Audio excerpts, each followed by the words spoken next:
ورحمۃ اللہ وبرکاتہ۔ الحمد للہ رب العالمین والعاقبۃ للمتقین والصلاة والسلام علی سید الانبیاء والمرسلین وعلی آلہ الطاہرین واصحابہ الطیبین ومن تبعهم بإحسان اجمعین الی یوم الدین۔ اما بعد فقد قال الله تبارك وتعالى في شأن عظمة حبيبه المصطفى إن الله وملائكته يصلون على النبي يا أيها الذين آمنوا صلوا عليه وسلموا تسليما اللهم صل على سيدنا محمد وعلى آله وصحبه أفضل صلواتك وعدد معلوماتك وبارك وسلم۔ معزز و مکرم حاضرین کرام وسامعین ذوی الاحترام، اللہ تبارک و تعالیٰ کا بے پایا فضل احسان ہے کہ اس نے ہمیں ایک مرتبہ پھر نماز جمعہ کے لیے جمع فرمایا اور اس کی عظمت رحمت برکت لوٹنے کا مستحق ہم کو بنایا۔ آپ حضرات جانتے ہیں کہ یہ مہینہ ماہ شعبان المعظم کا مہینہ ہے اور چند ایام رہ گئے ہیں ماہ رمضان المبارک کی آمد کے لیے۔ حبیب کریم صلی اللہ علیہ وسلم کا عمل مبارک رہا ہے کہ آپ رمضان المبارک کی تیاری شعبان ہی سے کیا کرتے تھے اور شعبان ہی سے رسول کریم صلی اللہ علیہ وسلم اپنے صحابہ کرام کو اور اہل بیت اطہار کو رمضان کے لیے تیار کیا کرتے تھے تاکہ وہ اپنے سارے کاموں کو اور دیگر مصروفیات کو شعبان میں مکمل کر لے اور رمضان میں صرف ان کی لگن، ان کی توجہ اللہ تبارک و تعالیٰ کی یاد اور یافت کی طرف ہو اور اللہ تبارک و تعالیٰ سے ان کی نو لگی رہے۔ یہ حبیب پاک علیہ الصلوۃ والسلام کا بھی عمل رہا ہے اور حبیب پاک علیہ الصلوۃ والسلام اپنے صحابہ کرام اور اہل بیت اطہار کو بھی یہی تلقین کیا کرتے تھے، یہی ان کو سکھایا کرتے تھے۔ اور جہاں شعبان کا معاملہ رمضان سے کنیکٹڈ ہے اور ہم اس کا استقبال کرتے ہیں، وہی شعبان کو ایک فضیلت یہ بھی حاصل ہے کہ اللہ تبارک و تعالیٰ نے جو آیت درود ہے، جو میں سمجھتا ہوں کہ بہت زیادہ پڑھی جانے والی قرآن کی آیتوں میں سے ایک آیت ہے، ان اللہ وملائکتہ یصلون علی النبی یا ایھا الذین آمنوا صلوا علیہ وسلموا تسلیما۔ یہ آیت کا نزول اللہ تبارک و تعالیٰ نے ماہ شعبان المعظم میں فرمایا۔ تو اس مہینے کو اللہ کے حبیب علیہ الصلوۃ والسلام کی شان اور عظمت سے بھی تعلق یہ مہینہ رکھتا ہے اور خود حبیب پاک علیہ الصلوۃ والسلام کا ارشاد بھی ہے کہ رجب شہر اللہ و شعبان شہری و رمضان شہر امتی، کہ رجب اللہ کا مہینہ ہے اور شعبان میرا مہینہ ہے اور رمضان میری امت کا مہینہ ہے۔ تو یہ بھی حبیب پاک علیہ الصلوۃ والسلام کی ایک خصوصیت، فضیلت اور حبیب پاک علیہ الصلوۃ والسلام کے مقام اور مرتبے کو بتلاتی ہے کہ شعبان سے رسول کریم صلی اللہ علیہ وسلم محبت کیا کرتے تھے اور اللہ تبارک و تعالیٰ نے یہ آیت درود حبیب پاک علیہ الصلوۃ والسلام پر کثرت درود کا حکم شعبان کے مہینے میں نازل فرمایا۔ یہ درود کیا ہے؟ ابھی میں نے جو آیت پڑھی، اللہ تعالیٰ قرآن میں ارشاد فرماتا ہے ان اللہ، بے شک اللہ، اور اتنا تحقیق کے لیے آتا ہے جب کسی بات کو زیادہ زور دے کر کہا جائے اس وقت اتنا کا استعمال ہوتا ہے۔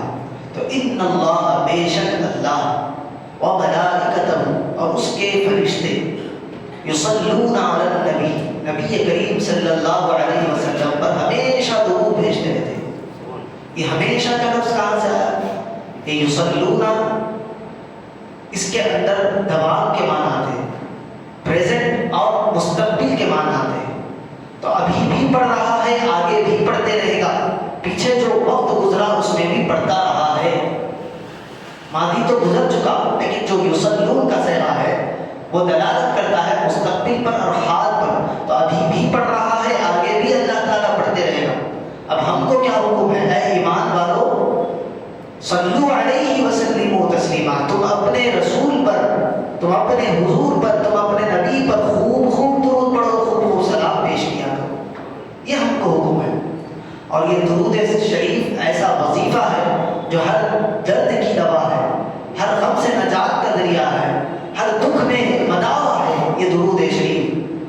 رسول کریم صلی اللہ علیہ وسلم پر جب بندہ درود پڑھتا جاتا ہے اللہ تبارک و تعالیٰ اس کو بلند مقام عطا فرماتے جاتا ہے۔ حبیب کریم صلی اللہ علیہ وسلم نے ارشاد فرمایا من صلی علیہ واحدا صلی اللہ علیہ عشرا، جو بندہ میری ذات پر ایک مرتبہ درود پڑھتا ہے اللہ تبارک و تعالیٰ اس پر 10 مرتبہ اپنی رحمت کا نزول فرماتا ہے۔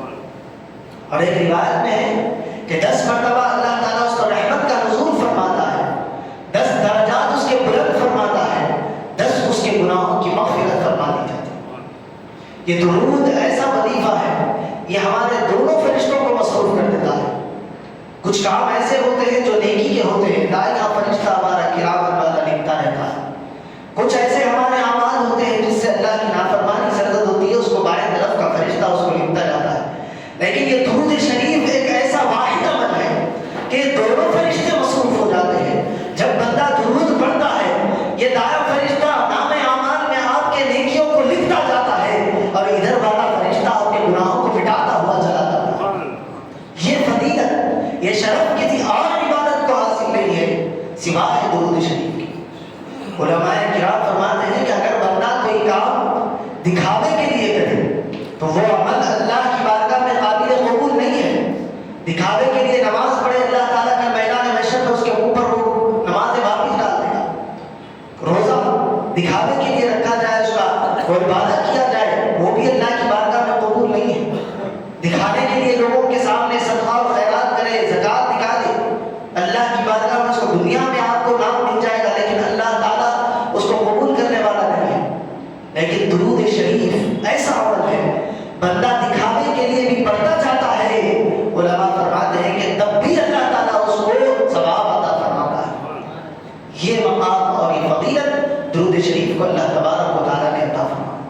اور جب بندہ درود پڑھتا جاتا ہے رسول کریم صلی اللہ علیہ وسلم سے اس کا قرب بڑھتا جاتا ہے، وہ حبیب سے اور زیادہ وابستہ ہوتا جاتا ہے، حبیب کی محبت اس کے دل میں اور اجاگر ہوتی جاتی ہے، حبیب کے پاس اس کا مقام اور زیادہ بلند ہوتا جاتا ہے۔ وہ کیسا؟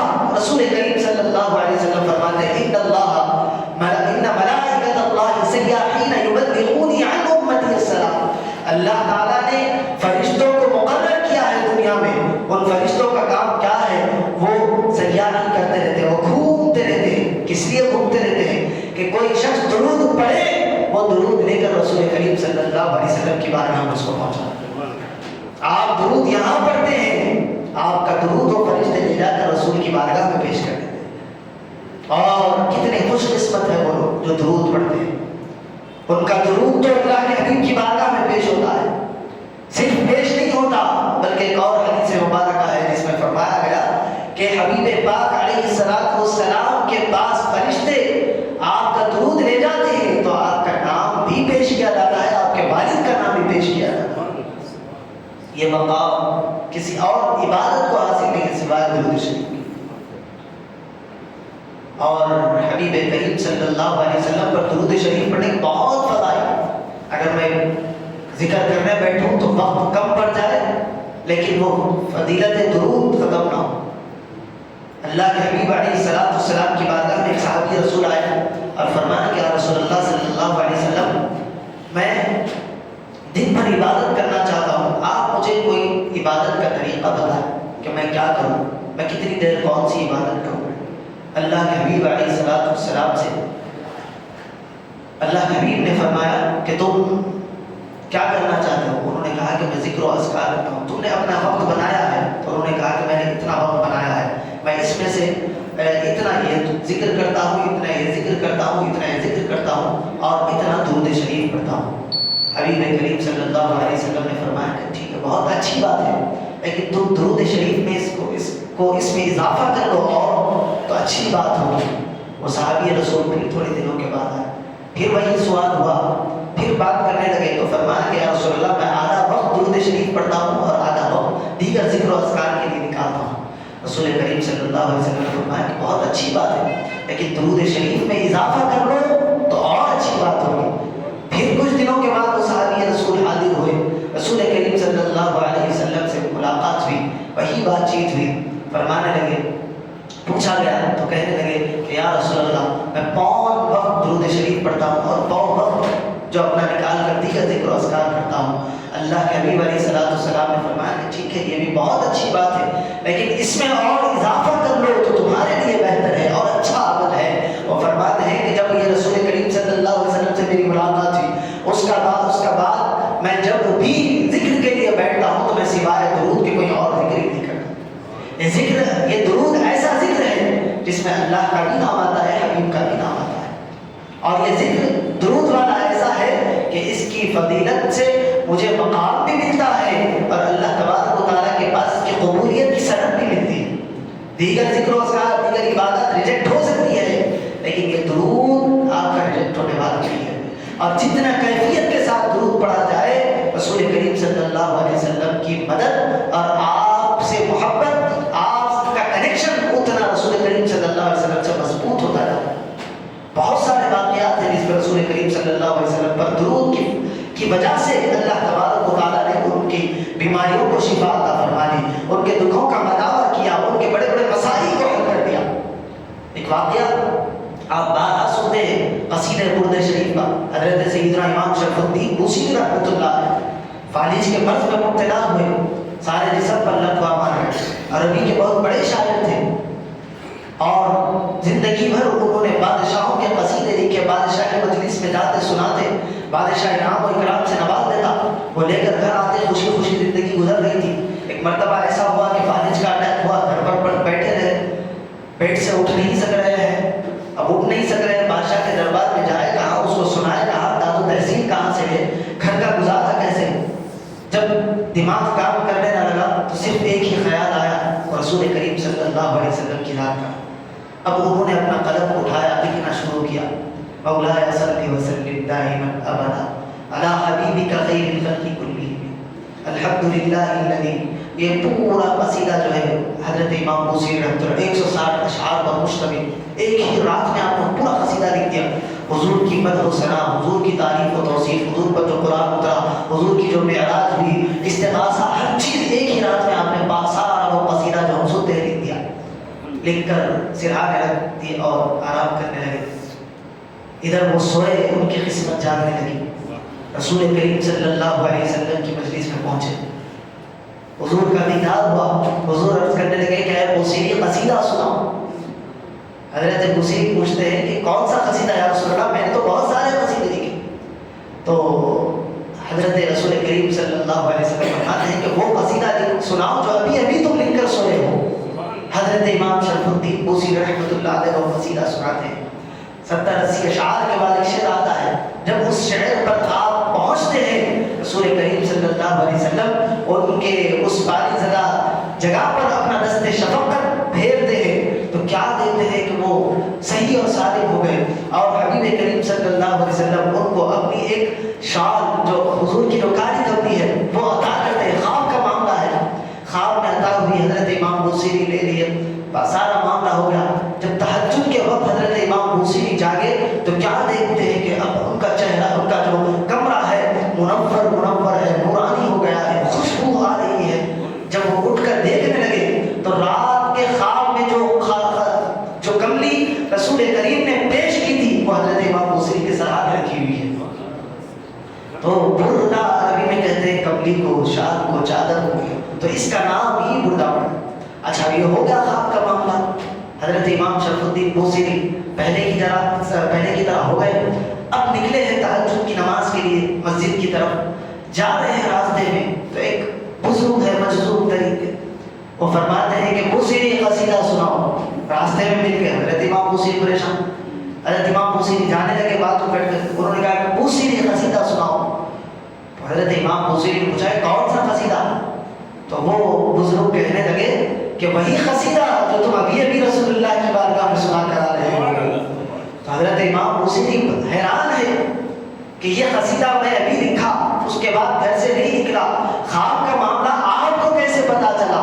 وہ فرماتے ہیں کہ جس وقت تم رسول اللہ کی بارگاہ میں وہ قصیدہ سنا رہے تھے ہم بھی وہیں کھڑے ہو کر وہ قصیدے کو سن رہے تھے. یہ مقام درود شریف کا ہے. جب بندہ دل سے درود پڑھتا ہے اور تکلیف میں ہو کر پوری متوجہ ہو کر توجہ کے ساتھ اللہ کے حبیب کی بارگاہ میں استغاثہ کرتا ہے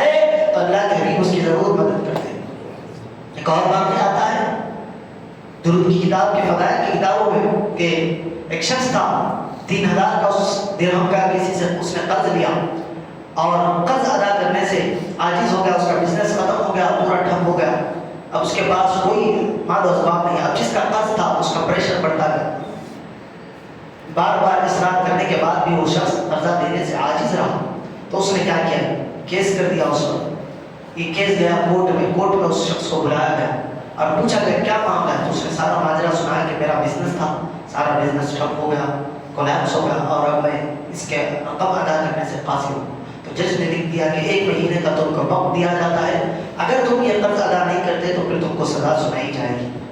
یہ شخص اپنے گھر میں چلے گیا، کہیں اس نے سنا تھا ہوگا، پڑھا تھا ہوگا کہ درود شریف پڑھنے سے مشکلات آسان ہوتی ہیں، اور وہ شخص کہتا ہے کہ میں اس دن سے جس دن مجھ پر جج نے فیصلہ سنایا اور 30 دن کا وقت دیا، میں روزانہ کثرت کے ساتھ درود شریف کا ورد شروع کر دیا۔ 27 دن گزر گئے، 28ویں شب آئی، رات کو اس میں خواب میں کوئی کہنے والا کہہ رہا ہے کہ فلاں وزیر ہے سعید بن علی یا علی بن سعید، میں نام بھول رہا ہوں، اس شخص کے پاس جاؤ، وہ تمہارے کام کو پورا کر دے گا۔ انہوں نے یہ رات میں خواب دیکھا، 28 کا دن آیا، پھر دن بھر وہی اپنی طرف سے مصروف ہے کہ خواب کی بات ہے، پتہ نہیں ہوگا نہیں ہوگا، پھر درود شریف پڑھنے میں مصروف ہے۔ 29ویں شب آئی، رات سو گئے، پھر خواب میں رسول کریم صلی اللہ علیہ وسلم کی زیارت ہے۔ رسول کریم صلی اللہ علیہ وسلم تشریف لائے اور کہا کہ میں نے تم تک پیغام پہنچایا تھا کہ سعید بن علی کے اس وزیر کے پاس جاؤ اور تمہارا بات ماجرا سناؤ، وہ تمہاری مدد کرے گا۔ یہ خواب میں دیکھ لیے، حشاش ہو گئے، خوش ہو گئے، نیند سے بیدار ہو، لیکن پھر جب جانے کا خیال آیا تو یہی خیال آیا کہ اگر ٹھیک ہے میں اس کے پاس چلا بھی جاؤں تو وہ شخص مجھ سے سوال کرے گا کہ میں تمہیں کس وجہ سے پیسے دوں، تم جو بات کہہ رہے ہو کہ رسول اللہ نے آ کر خواب میں کہا کہ کتنی سچائی ہے، میں اس کی کیسے اس بات پر یقین کروں۔ یہ سارا دن اسی کشمکش میں گزر گیا، اب دوسرے دن ان کو کورٹ میں حاضر ہونا ہے، 30ویں رات آئی، پھر یہ شخص ہو گیا، تو رات میں رسول کریم کی پھر زیارت ہوئی۔ رسول کریم صلی اللہ علیہ وسلم خواب میں تشریف لائے اور کہا کہ تم اس شخص کے پاس جاؤ، تو وہ شخص عرض کرنے لگے کہ یا رسول اللہ میں کس طرح جاؤں اور کس طرح سے اس کو مناؤں، میں کس طرح سے اپنی سچائی کا اقرار کراؤں کہ میں سچ بول رہا ہوں کہ مجھے ضرورت ہے اور آپ نے بھیجا ہے۔ تو رسول کریم صلی اللہ علیہ وسلم نے کہا کہ جاؤ اور اس وزیر سے کہنا کہ وہ روزانہ فجر کی نماز کے بعد 5000 مرتبہ مجھ پر درود بھیجتا ہے اور اس کا علم اس کے اور اللہ کے سوا کسی اور کو نہیں ہے، یہ خبر اس کو دے دو، وہ اس کی تصدیق کر دے گا۔ اب یہ اٹھے، وزیر کے پاس گئے، وزیر مصروف ترین شخص تھا، جا کر وہ کہنے لگے کہ ملاقات کرنے آؤ، تو اس نے کہا کہ ٹھہرا دو، اس نے کہا کہ رسول اللہ کا پیغام لے کر آیا ہوں۔ وزیر حبیب کا چاہنے والا، 5000 مرتبہ فجر کے بعد درود پڑھنے والا، جیسے ہی رسول اللہ کا نام سنا سب کام کا چھوڑ کر اس کو اندر بلایا، بٹھایا اور سارا واقعہ سنا۔ تو یہی سوال کیا کہ میں کیسے یقین کروں کہ رسول اللہ نے تم کو بھیجا ہے۔ اس نے کہا کہ تم روزانہ فجر کے بعد 5000 مرتبہ درود بھیجتے ہو اور یہ بات تمہارے اور اللہ کے سوا کسی اور کو نہیں معلوم ہے، یہ بات مجھے رسول اللہ نے بتائی ہے۔ جیسے ہی یہ بات سنا اندر اپنے کمرے میں گیا، 9000 درہم لا کر کہا کہ یہ 3000 تمہارے قرض ادا کرو اور یہ 3000 تم اپنے بیوی بچوں کے لیے رکھو اور یہ 3000 سے تم اپنا بزنس پھر سے اسٹارٹ کرو۔ یہ دے دیا اور اس کو بدا کر دیا اور کہا کہ آئندہ کبھی ضرورت پڑے ہمیشہ میرے پاس آ جانا، میں تمہاری مدد کے لیے تیار ہوں۔ وہ شخص چلا گیا، دوسرے دن صبح وہاں سے نکل کر کورٹ میں پہنچا تو سب یہی سوچ رہے کہ آئے گا تو پھر وہی اپنی کہانی سنائے گا، سزا ہو جائے گی۔ آ کر اس نے کہا کہ 3000 درہم ہے، جس صاحب آپ قبول کریں اور اس شخص کو دے دیں۔ جس نے کہا کہ تمہاری حالت تو اس کیفیت کی نہیں تھی کہ تم یہ پیسے لا کر لوٹا سکتے تھے، کیا معاملہ ہوا تمہارے پاس یہ رقم کہاں سے آئی؟ جج پریشان ہے کہ اسے چوری کیا ہوگا یا کوئی اور معاملہ ہو گیا۔ جج کے اصرار پر اس نے کہا کہ معاملہ یہ نہیں ہے، معاملہ یہ ہے، سارا واقعہ وہ سنایا جج کے آنکھوں سے بھی۔ جج بھی آج کی طرح کے جج نہیں تھے، وہ بھی رسول اللہ کے چاہنے والے۔ جج بھی اپنے کمرے سے گیا، کہا کہ وہ 9000 تم اپنے پاس رکھو اور یہ 3000 میں تمہیں تحفہ دیتا ہوں، تم اس سے اپنا قرض ادا کر دو۔ اب جس شخص کا قرضہ تھا وہ سارا معاملہ سنا اور جج کی کیفیت دیکھی تو اس نے کہا کہ رسول اللہ اس کی مدد کرے، میں اس سے پیسے لوں، لائیے وہ کاغذات، میں اپنا قرضہ اس کو معاف کرتا ہوں۔ اس کو واپس کرنے کے لیے گیا تو وہ کہنے لگا کہ ہم اللہ اس کے رسول کے نام پر آپ کو تحفہ دیے ہیں، ہم واپس نہیں دے سکتے۔ آیا تو صبح اٹھا تھا تو ایک پائی بھی اس کے پاس نہیں تھی، درود شریف کی برکت 12,000 درہم کا مالک بن کر رکھا۔ ایسی مدد اللہ تبارک و تعالیٰ کے حبیب صلی اللہ علیہ وسلم پر درود شریف پڑھنے کی وجہ سے ہوتی ہے۔ اور بھی بہت سارے واقعات ہیں، وقت میں گنجائش نہیں کہ میں آپ کو واقعات سناؤں وہ اور فضیلتیں بتاؤں، لیکن بس یہی پیغام ہے کہ یہ مہینہ خاص درود کی آیت کے نزول کا ہے، اور یہ اللہ تبارک و تعالیٰ کو بھی پسند عمل ہے، رسول اللہ کو بھی پسند عمل ہے۔ تو ہمیں چاہیے کہ اللہ اس کی رضا حاصل کرنے کے لیے کثرت کے ساتھ حبیب کی ذات پر درود شریف کا نذرانہ بھیجتے رہے۔ آنے والے ایام رمضان المبارک کے آنے والے، رمضان المبارک میں ابتدا میں کہا کہ رسول اللہ صلی اللہ علیہ وسلم اپنے صحابہ کو متوجہ کیا کرتے تھے۔ ایک دن رسول کریم صلی اللہ علیہ وسلم منبر پر جلوہ فرما ہے اور کہہ رہے ہیں کہ ایک آنے والا آ رہا ہے، تم اس کا استقبال کرو گے۔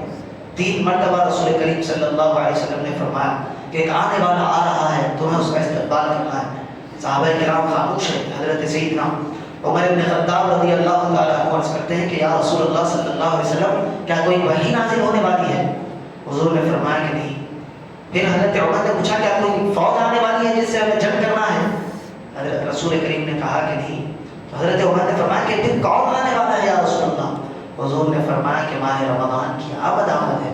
یہ رمضان، دوسری حدیث کا میں آپ کو جوڑ کر فرما رہا ہوں، یہ رمضان ایسا مہینہ ہے جو تم پر سایہ فگن ہوتا ہے، اللہ تبارک و تعالیٰ کی رحمتوں کے، برکتوں کے، مغفرتوں کے دروازے تم پر کھول دیے جاتے ہیں۔ شیطان کو اس میں قید کر دیا جاتا ہے، جنت کے 8 دروازے کھول دیے جاتے ہیں، جہنم کے سارے دروازے بند کر دیے جاتے ہیں۔ اور اس مہینے کے اندر ایک اللہ نے رات رکھی ہے، جو اس رات کی بھلائی سے محروم ہو گیا وہ محروم ہی رہا۔ وہ رات لیلۃ القدر کی ہے، اور اللہ تبارک و تعالیٰ نے فرمایا کہ رات 80,000 مہینوں سے بہتر یہ رات ہے، تو تم اس کی تلاش کرو، اس کی تگ و دو میں لگے رہو۔ یہ حبیب پاک علیہ الصلوۃ والسلام فرمایا رمضان آنے سے قبل اپنے صحابہ کو، اہل بیت کو تلقین کیا کرتے تھے کہ آنے سے پہلے اس مہینے کی تیاری کرو، ایسا نہ ہو کہ مہینہ آ جائے اور تمہاری تیاری مکمل نہ ہو۔ اچھا، آنے سے پہلے تیاری کا مطلب ہمارے پاس تیاری کیا ہوتا ہے کہ رمضان آ رہا ہے، سحری کے لیے راشن کی تیاری، اور کہاں سے کیا لانا ہے، سموسوں کے پیکٹس لا لیے، افطار کے لیے ٹینک لا لیے، اور دیگر اشیاء جو ضروری سامان ہم جس کو سمجھتے ہیں افطار کے لیے، سحری کے لیے گھی لا کے رکھ لیے، یہ ہم تیاری سمجھتے ہیں۔ تیاری اس کو نہیں کہتے، یہ تو روٹین کی چیز ہے، کھانا کھائے گا، روزانہ کھاتے ہیں، مرتے دم تک کھاتے رہیں گے، کھانا نہیں کھائے تو مر جائیں گے۔ یہ تو فطری عمل ہے، فطری تقاضا ہے آپ کا۔ رمضان کی تیاری کیا ہے؟ رمضان کے آنے سے پہلے قرآن کی تلاوت کا شرف حاصل، رمضان کی آمد سے پہلے نمازوں کی طرف ہماری توجہ ہو، رمضان کی آمد سے پہلے ہمارا جسم ایسا مضبوط ہو جائے کہ ہم روزوں کی جو بھوک اور پیاس ہوتی ہے وہ شدت کو برداشت کر سکیں۔ رمضان کی آمد سے پہلے ذکر و اذکار کا ہمارا معمول بن جائے، رمضان کی آمد سے پہلے ہماری ٹائمنگ جو ہے نیند کی، جاگنے کی، وہ پوری پراپر برابر ہو جائے، رمضان سے پہلے ہم تہجد کے عادی ہو جائے تاکہ تہجد اور سحری کا ہم کو وقت مل سکے۔ ایسا نہ ہو کہ رمضان آ جائے، گھر پہ اٹھا رہے ہیں یہاں تک کہ 5 منٹ پہلے ہم سے جلدی کھا لیے، اس طرح کا معمول نہ ہو۔ تو رمضان کے آنے سے پہلے رسول کریم صلی اللہ علیہ وسلم توجہ کیا کرتے تھے، اور صحابہ کرام کا یہ معمول ہوتا تھا کہ رمضان کے آنے سے پہلے کچھ دینا ہوتا دے دیتے، کسی سے کچھ لینا ہوتا لے لیتے، اس کے بعد ہر کام اپنا مکمل کر کے صرف اللہ کی عبادت کے لیے رمضان کو وقف کر دیتے۔ رمضان میں ان کا کوئی اور کام نہیں ہوتا، صبح اٹھے، تہجد پڑھی، سحری کیا، ذکر و اذکار کیے، پھر دیگر کاموں میں اپنے مشغول، اس کے بعد پھر تلاوت قرآن ہے، ذکر و اذکار ہے، نمازوں کی پابندی ہے، تراویح ہے، تہجد ہے، صرف یہی معمول صحابہ کرام رضوان اللہ علیہم اجمعین تھا۔ لیکن آج ہمارے حالات ویسے نہیں ہیں، کمائیں گے تو کھائیں گے، تو اس کی طرف بھی توجہ دینا ہے، تو اپنی روٹین کو ہمیں بنانا ہوگا کہ ہم کس وقت اٹھ سکتے ہیں، کس وقت سو سکتے ہیں، جلدی سونے کی عادت بنائیں، جلدی اٹھنے کی عادت بنائیں، تہجد کے ہم اوقات کو متعین کریں، پھر سحری کا وقت نکالیں، پھر سحر کے بعد کچھ وقت ہم کو ملتا ہے اس میں قرآن کی تلاوت کا شغف پیدا کریں، نماز پڑھیں، اس کے بعد اگر آپ کو نیند آتی ہے سو جائیں، پھر اپنے کام کریں، پھر اس کے بعد عصر کی نماز کے بعد کا وقت پڑھنے کے لیے رکھیں، ذکر و اذکار کے لیے رکھیں، افطار کا وقت دعاؤں کی قبولیت کا وقت ہوتا ہے، کی طرف توجہ دے. مغرب کی نماز کا وقت آتا ہے, مغرب پڑھے, افطار کرے, مغرب پڑھے, اس کے بعد کھانا وانا کھا کر اپنے آپ کو تراویح کے لیے تیار کرے. تراویح رسول کریم صلی اللہ علیہ وسلم کی سنت ہے.